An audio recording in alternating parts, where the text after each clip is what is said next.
Sir നമസ്കാരം. Sir, നമ്മുടെ senior CPM നേതാവ് ജി സുധാകരന് ഇക്കുറി സീറ്റില്ല, നൽകുമെന്ന് ഏതാണ്ട് പ്രതീക്ഷിച്ചിരുന്നതാണ്. അങ്ങനെ സുധാകരന് സീറ്റ് നൽകാതിരുന്നാൽ ആലപ്പുഴ മൊത്തത്തിലും പിന്നെ അത് അമ്പലപ്പുഴയിലും എപ്രകാരമായിരിക്കും ബാധിക്കുക? സാറേ, സുധാകരന് സീറ്റ് നിഷേധിച്ചപ്പോഴേ എനിക്ക് തോന്നിയ പത്രവാർത്തയാണ് പാർട്ടി അന്തിമമായിട്ട് തീരുമാനമെടുത്തോ എന്ന് എനിക്കറിയില്ല. എനിക്ക് തോന്നിയത് ജ്യോതി ബസുവിനെ പ്രധാനമന്ത്രിയാക്കാൻ കിട്ടിയ അവസരം കളഞ്ഞു കുടിച്ചപ്പോഴേ ജ്യോതി ബസു എന്ന് പറഞ്ഞു ഒരു ഹിമാലയൻ ബ്ലണ്ടറാണ്. പിന്നെ കമ്മ്യൂണിസ്റ്റ് പാർട്ടിയുടെ ചരിത്രം തെളിയിച്ചതും അതുതന്നെയായിരുന്നു. സുധാകരനെ ഒഴിച്ചു നിർത്തുന്നതും അദ്ദേഹത്തെ അപമാനിക്കാൻ ശ്രമിക്കുന്നവർക്ക് പ്രോത്സാഹനം നൽകുന്നതും അത് CPM-നെ സംബന്ധിച്ചിടത്തോളം ഹിമാലയൻ ബ്ലണ്ടറാണ് അവർ കാണിക്കുന്നത്. ഒരു കാരണവശാലും ചെയ്യാൻ പാടില്ലാത്തതാണ്.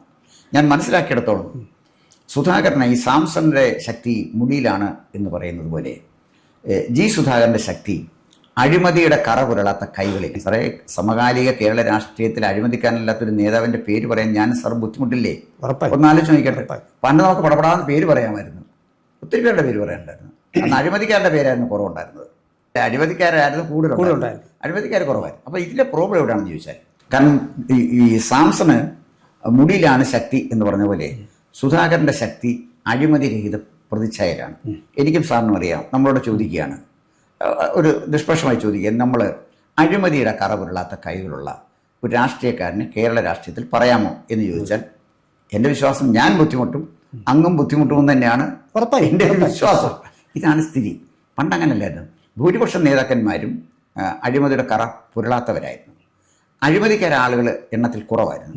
ഇന്ന് അഴിമതിക്കാരെണ്ണത്തിൽ കൂടുകയും അഴിമതിരഹിത പ്രതിച്ഛായയുള്ള ആളുകളുടെ എണ്ണം കുറയുകയും ചെയ്തു. അപ്പോൾ വളരെ എന്നുവെച്ചാൽ ചുരുക്കത്തിൽ ഈ വംശനാശം വന്നുകൊണ്ടിരിക്കുന്ന ഒരു ഭാഗമാണ് കേരള രാഷ്ട്രീയത്തിലെ അഴിമതിയുടെ കറ പുരളാത്ത ആളുകൾ. അത്തരത്തിലൊരാളാണ് സുധാകരൻ. അതാണ് ഒരു കാര്യം. രണ്ട്, അദ്ദേഹം PWD മന്ത്രി എന്നുള്ള നിലയിൽ വളരെ എഫക്റ്റീവ് മന്ത്രിയായിരുന്നു. PWD എന്ന് പറയുന്നത് ഒരു ചക്കരക്കുടമാണ്. അതിനകത്ത് കൈയിട്ട് നക്കാതെ പോയി ഒരു മന്ത്രിയുടെയും പേര് എനിക്കറിഞ്ഞുകൂടാ. ഇടതുപക്ഷത്തിലും വലതുപക്ഷത്തിലും ഒരു മന്ത്രിയുടെയും പേര്, അഴിമതിക്കാരനല്ലാത്ത ഒരു PWD മന്ത്രിയുടെ പേര് പറയാമെന്ന് വെച്ചാൽ എൻ്റെ ഇല്ല. പക്ഷേ വേറെ ചില വകുപ്പുകളിൽ ചോദിച്ചാൽ പറയാം. PWD എനിക്കത് പറയാൻ പറ്റില്ല. അപ്പം അങ്ങനെ PWD കൈകാര്യം ചെയ്ത ഒരാൾ. ഏറ്റവും വലിയൊരു പ്രത്യേകത എനിക്ക് മനസ്സിലാക്കാൻ കഴിഞ്ഞത്, ഞാൻ ജി സുധാകരൻ ഇൻ്റർവ്യൂ എടുത്തിട്ടുള്ള ആളാണ്. അദ്ദേഹം ഒരു അടിമുടി കമ്മ്യൂണിസ്റ്റുകാരനാണ്, ഒരു കമ്മിറ്റഡ് കമ്മ്യൂണിസ്റ്റുകാരനാണ്. ഇന്നും തൻ്റെ പ്രസ്ഥാനത്തെ തൻ്റെ ജീവനേക്കാൾ ഒരു സ്നേഹിക്കുന്ന ഒരാളാണ്. ആ ഇൻ്റർവ്യൂവിൽ എനിക്ക് മനസ്സിലായ ഒരു കാര്യം അതാണ്.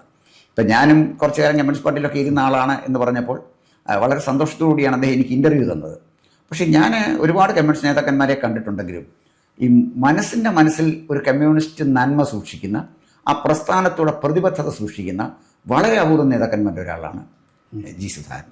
എനിക്ക് പലരും എന്നോട് ചോദിച്ചു, അദ്ദേഹം മത്സരിക്കാൻ ഒരു പക്ഷേ സാധ്യത കണ്ടോ ഇല്ലയോ എന്ന് എനിക്ക് പറയാൻ പറ്റില്ല. ജനങ്ങൾ ആവശ്യപ്പെട്ടാൽ ഒരു ജനനേതാവ് എന്നുള്ള നിലയിൽ അദ്ദേഹം മത്സരിച്ചേക്കാം. പക്ഷേ ഇപ്പോഴും ഞാൻ പ്രതീക്ഷിക്കുന്ന, അദ്ദേഹം ആഗ്രഹിക്കുന്നത് കമ്മ്യൂണിസ്റ്റ് പാർട്ടി ലെവലിൽ മത്സരിക്കാനാണ്. അരിവാൾ ചുറ്റിക നക്ഷത്രത്തിൽ മത്സരിച്ച് ജയിക്കാനാണ് ജി സുധാകരൻ എന്ന് പറയുന്ന കമ്മ്യൂണിസ്റ്റ് നേതാവ് ആഗ്രഹിക്കുന്നത്. പക്ഷേ ഒരു കാരണവശാലും അദ്ദേഹത്തിന് 7 അയൽപക്കത്ത് അടുപ്പിക്കില്ല എന്ന് തീരുമാനമെടുത്തു വെച്ചിരിക്കുകയാണ് അവിടുത്തെ ജില്ലാ നേതൃത്വവും അതുപോലെ സംസ്ഥാന നേതൃത്വവും. അതുകൊണ്ട് സുധാകരന് മത്സരിക്കാനൊരു ചാൻസ് പാർട്ടി കൊടുക്കുമോ എന്ന് ചോദിച്ചാൽ എനിക്ക് സംശയമുണ്ട്.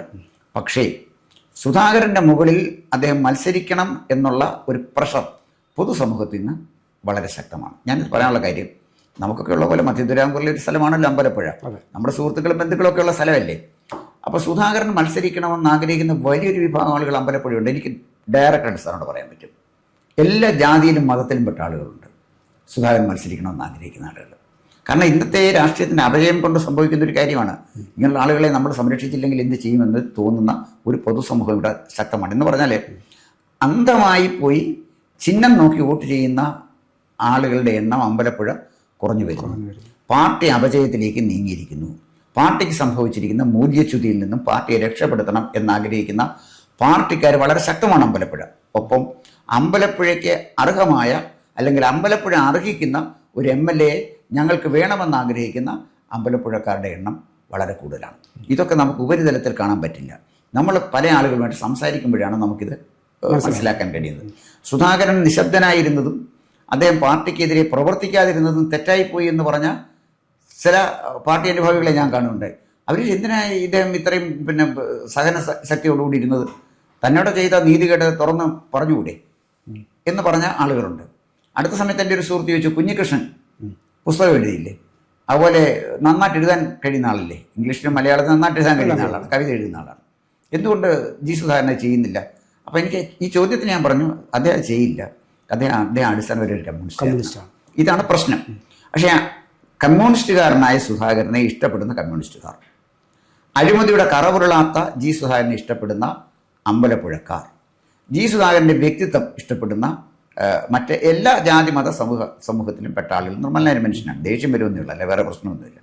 അദ്ദേഹം അമ്പലപ്പുഴ MLA ആയി കാണണമെന്ന് ആഗ്രഹിക്കുന്ന ഒരു അമ്പലപ്പുഴയുണ്ട്. അതുകൊണ്ട് ഈ സാഹചര്യത്തിൽ പാർട്ടി സീറ്റ് കൊടുത്താൽ എനിക്ക് സംശയമൊന്നുമില്ല, അമ്പലപ്പുഴ സുധാകരൻ നിന്നാൽ അതിൻ്റെ ഒരു റിഫ്ലക്ഷൻ ആലപ്പുഴ ജില്ലയിലെ എല്ലാ മണ്ഡലങ്ങളിലും CPM-ന് അനുകൂലമായി എത്തും. എന്ന് വെച്ചാൽ എല്ലാവരും ജയിക്കുമെന്നല്ല ഞാൻ പറഞ്ഞത്. കമ്മ്യൂണിസ്റ്റ് പാർട്ടി തെറ്റിദ്ധരുത്താൻ തുടങ്ങുന്നു, അവരെ യോഗ്യതയുള്ളവരെ അംഗീകരിക്കാൻ ആരംഭിച്ചിരിക്കുന്നു. ഇതൊരു പോസിറ്റീവ് മെസ്സേജ് അല്ലേ? അത് എല്ലാവർക്കും അനുകൂലമായിട്ട് വരും എന്നാണ് ഞാൻ ധരിക്കുന്നത്. പക്ഷേ ഈ പിന്നെ ഒരു പാർട്ടിയിൽ നിന്ന് വിട്ടുപോയിട്ട് സ്വതന്ത്രമായി മത്സരിക്കുകയാണോ എങ്കിൽ സാറ് പറഞ്ഞത് എന്ന് പറയുന്നത് ഇത് ചെറിയൊരു തോതിലെങ്കിലും ആലപ്പുഴ ജില്ല മുഴുവനായി, പക്ഷേ അത് ആലപ്പുഴ ജില്ല മാത്രമായിരിക്കണം. പക്ഷേ ഇദ്ദേഹം അവിടെ അമ്പലപ്പുഴ മത്സരിക്കുമ്പോൾ ഇദ്ദേഹത്തിന് ആ ജില്ലയ്ക്ക് പുറത്തുകൂടി പോയി സംസാരിക്കാനുള്ള ഇൻവിറ്റേഷൻസ് ഉണ്ടാവും അദ്ദേഹത്തിന്. അത് പാർട്ടിക്ക് വലിയൊരു തിരിച്ചടിയാവും വരും ദിവസങ്ങളിൽ. മാത്രമല്ല, ഇപ്പോൾ പ്രമുഖരായ മറ്റു ചിലർക്ക് കൂടി സീറ്റ് കൊടുക്കാൻ ആകാത്തൊരു സ്ഥിതിവിശേഷം ഇപ്പോൾ ഉള്ളത്. ശൈലജയ്ക്ക് പോലും സീറ്റില്ല എന്ന് പറയുന്നു. അപ്പോൾ ആ സാഹചര്യത്തിൽ ഇവിടെ ജി സുധാകരൻ നോമിനേഷൻ കൊടുത്താൽ ഇതേ പാത പിന്തുടർന്ന് കേരളത്തിലുടനീളം 2-3 പേരെങ്കിലും വന്നുകൂടായി കണ്ടോ? അല്ല, അത് വരും സാറേ. അതിനകത്ത് ഒരുപാട് സാധ്യതയുണ്ട്. കാരണം 2006 മുതൽ 2016 വരെ 3 ടേമാണ് സുധാകരന് ഈ അമ്പലപ്പുഴയെ പ്രതികരിച്ചത്. അതിനു മുമ്പ് ഒരു ചരിത്രമുണ്ട്.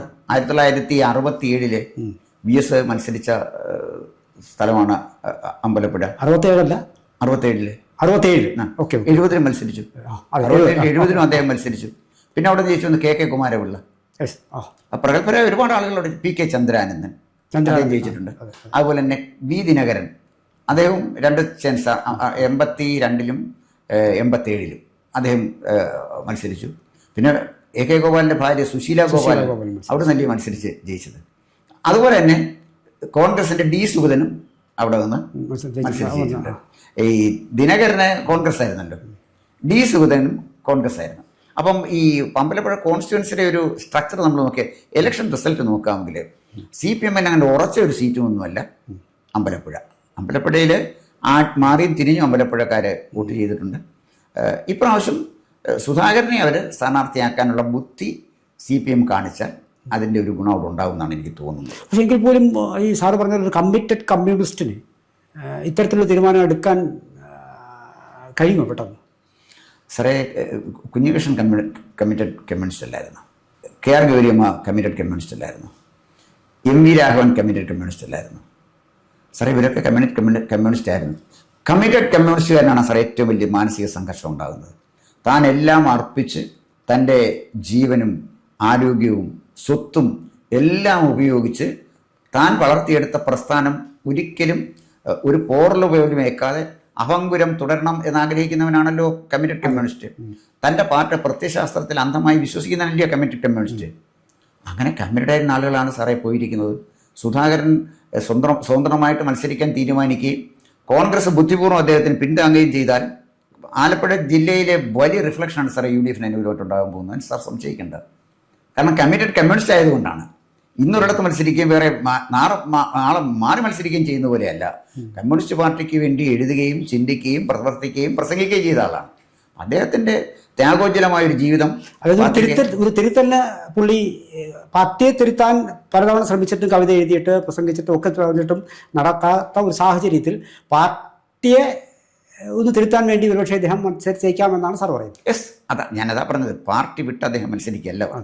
തൻ്റെ പ്രസ്ഥാനത്തിനുണ്ടായ അപജയം പരിഹരിക്കാൻ, അതിനെ മൂല്യച്യുതിയിൽ നിന്ന് സംരക്ഷിക്കാൻ ഒരു ഷോക്ക് ട്രീറ്റ്മെൻറ്റ് ആവശ്യമാണ്. അത്തരത്തിൽ എത്തിയിരിക്കുന്നു എൻ്റെ പാർട്ടി എന്ന് തിരിച്ചറിഞ്ഞാൽ അദ്ദേഹത്തിന് മത്സരിക്കാൻ. കഴിഞ്ഞ ദിവസം സാർ കണ്ടായിരുന്നു, മാതൃഭൂമിയിലൊരു അഭിമുഖം ഉണ്ടായിരുന്നു. 70-72 വയസ്സ് കഴിഞ്ഞാൽ ഇറച്ചി വെട്ടുകാരന് കൊടുക്കുന്ന പോലെ ഈ മനുഷ്യനെ തൂക്കി വിൽക്കുന്ന ഒരു സമ്പ്രദായം. സാർ ആലോചിച്ച് നോക്കണം, EMS എത്ര കാലത്തോളം കമ്മ്യൂണിസ്റ്റ് പാർട്ടി സേവിച്ചു നിന്നു, ജ്യോതി ബസു എത്ര കാലം നിന്നു, VS അച്യുതാനന്ദൻ എത്ര കാലം നല്ല സജീവ കമ്മ്യൂണിസ്റ്റുകാരനായിട്ട് നിന്നു. അപ്പോൾ പ്രായം കഴിഞ്ഞാൽ ഒരു നിശ്ചിതമായ പ്രായം ഇവർ തീരുമാനിക്കുന്നത് കഴിഞ്ഞാൽ ഇറച്ചി വെട്ടുകാരന് കൊടുക്കണം അല്ലെങ്കിൽ ഇറച്ചി വിലയ്ക്ക് വിൽക്കണം എന്നുള്ള തോന്നലിൽ നിന്ന് കമ്മ്യൂണിസ്റ്റ് പാർട്ടിക്ക് മാറാനുള്ള അവസാനത്തെ സന്ദർഭമാണ് ഇത്. അത് ഫലപ്രദമായിട്ട് ഉപയോഗിക്കാൻ പാർട്ടി കഴിഞ്ഞാൽ നന്നായിരിക്കും എന്ന് മാത്രമേ എനിക്ക് പറയാനുള്ളൂ. കാത്തിരുന്ന് കാണാം.